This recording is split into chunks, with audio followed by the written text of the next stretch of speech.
My name is Alessandra Moctezuma, and I'm professor and gallery director at San Diego Mesa College. San Diego Mesa College Art Gallery exhibits the work of emerging and established artists from the San Diego region, and also student work at the end of every semester. The Mesa College Art Gallery has been around since the 1990s, and every semester we feature the work of different artists. It's a great laboratory for the museum studies students to learn skills, including installation, lighting, and presentation of the artwork. And through the years, we've exhibited the work of many artists, women, Chicanos, artists that deal with environmental issues, and as a curator, I try to think of topics that connect with our other disciplines in the college and also with our San Diego community. I'm also very aware of the importance of showing work by women artists because I understand that throughout art history, it's been mostly male artists' work. So I work a lot in balancing that out. And then the gallery, it's a great place for students to learn about craft, to learn from other artists. They are invited to the gallery to present their work, but they also will hold lectures or workshops and go into more depth so that our younger generation of upcoming artists and students can learn and understand their practice and their thought process. Currently in the gallery, we have the exhibition Ludicrous Tales, a topsy-turvy quartet, and it includes the work of 4 artists.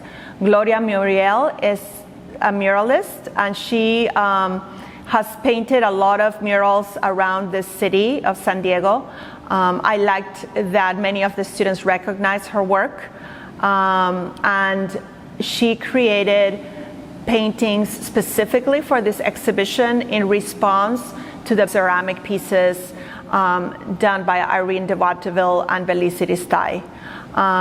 Gloria Muriel's paintings and murals are characterized by beautiful, flowy, organic forms, a lot of times trees, flowers, leaves, they're derived from nature.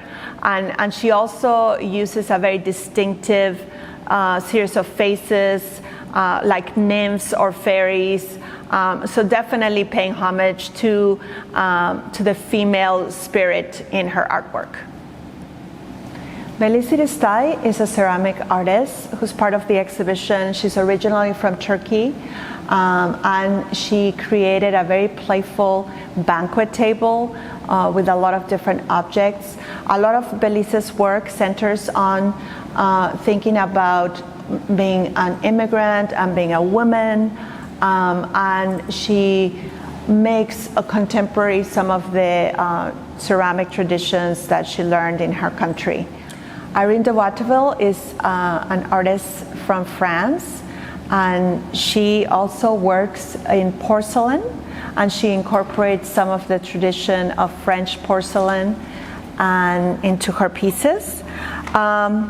She has a very playful way of creating a very miniature, delicate works, and she collaborated with Belize in a large banquet table that has surreal elements, but she also created some single pieces, sculptures for the exhibition. There's one that she dedicated to her granddaughter, where she includes tiny little figurines of, cats and other creatures. And her work is very lovely and very playful and very approachable.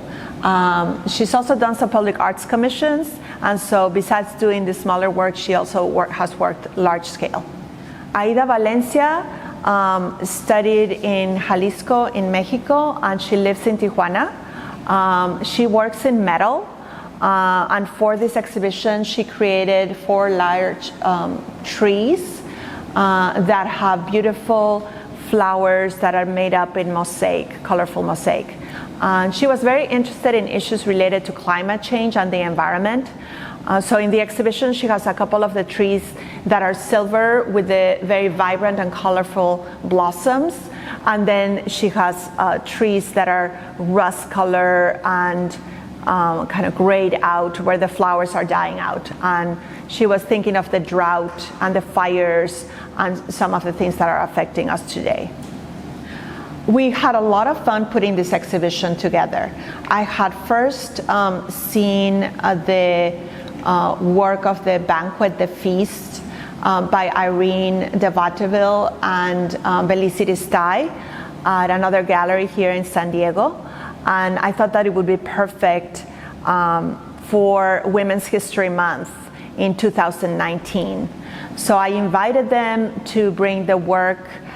We set up this large table with a white tablecloth, and they have all this playful pieces. Some of them reference female organs, breasts, there's chicken feet, there's references to the apple, from biblical stories that, that Eve ate.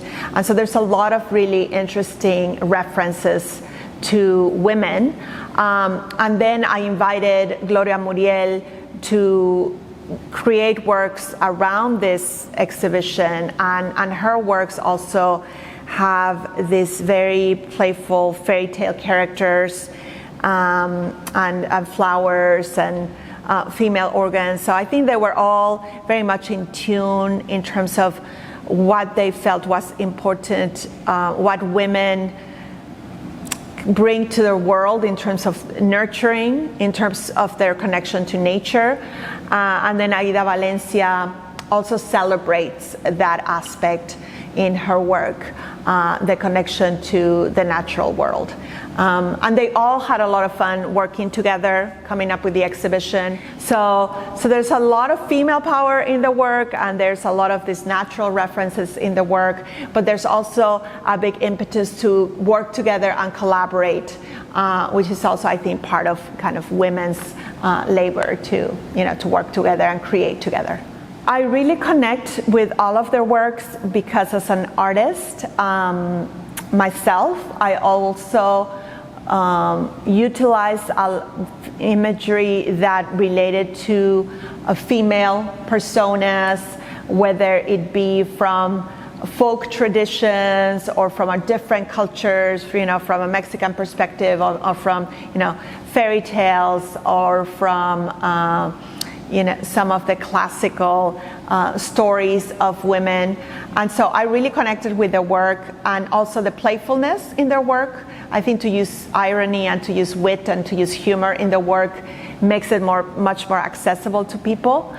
And there's a directness to their work, and it's very fluid, and it seems very effortless. So as an artist myself, I really like that. And I also think that because they are all artists who immigrated here or have grown up in other cultures, so to me the works has a richness. I feel myself, coming here from my own background, I could bring in all of that experience when I teach and when I create. So I think that's really lovely. And I think the fact that we are in a region that is a region of immigrants, I feel that people will find different things that they connect with in looking at their work. I also really admire Gloria Muriel. I've worked with other muralists. I just created a retrospective of Judith Baca, who was my mentor, who I worked for, and for muralists, it was usually thought of as something that only men could do. only men could go up on a scaffold, only men could like work outside in the heat, and so I really think that Gloria, like other muralists, are breaking ground and showing that women can do anything that they set their minds to. Actually, several of the artists in the exhibition are also mothers, and that's a whole other aspect of the female experience. And sometimes we are biological mothers, but in other instances we are nurturing in other ways. We can be teachers, we can be mentors, and so I think that is very much part of the nature of many of these artists, that they have helped and supported not only in the way that they help their kids, but they have supported other students and other artists in their work. There's literal references in the pieces to female organs and breasts, which give life, and nourish. And the artists are not shy about talking of those things. I think that we also have a society where that nurturing aspect of the women is not only downplayed, but it's sometimes also something that was taboo or forbidden. So I think that it's wonderful that this artist, for example, there's a platter with boobs and with breasts, and a boob that actually like twirls around, and instead of being the sexualized breast, it's actually the idea of the breast as something that gives life and that nourishes, and that is important and essential to life. And so I think that that's another side of being a woman. It's not only about being strong and standing up for yourself and making your way in the world, but it's also, as a woman, the power of being generous, the power of being a collaborator, the power of creating. I think that most of Gloria Muriel's paintings have an element that speaks to our gratitude to nature. I think all of her characters, they face us and they're so open. And I think that they remind us, they're almost like iconic, figures, like not exactly religious, but spiritual in the way that they present themselves. And they allow us to meditate and to focus. So I think in that sense it's very much connected to gratitude.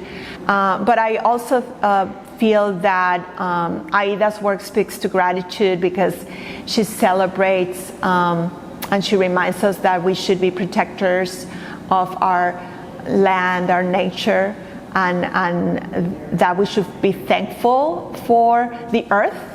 And she reminds us that that is something that is especially relevant right now, where there's so many threats to our environment and to our future generations. And then for Irene, most specifically, I'm thinking of a piece that she did for her granddaughter, and just that connection to family, grandmothers, the maternal line, and just kind of passing on, and having that gratitude of being able to see your children, your grandchildren grow up. I just had my twins, graduate from high school, and I'm just have a lot of gratitude for all of those wonderful people, all of the wonderful women. It takes a whole village to raise a child. So I think that is something else that I see in Irene's piece that is about that, with the fact that women have been treated as second-class citizens, historically, and more specifically also in the arts. Men were the ones that were usually presenting their artwork, that were highlighted in art history, There's a lot of art critics and art historians and even artists like the Guerrilla Girls who have talked about this, about the inequities in the art world, which is a direct translation of inequities that exist in other aspects of society. But I think that the artists in the exhibition kind of prove that if you persevere and you support each other and you work in refining your craft and you just continue the work, that you'll be able to succeed.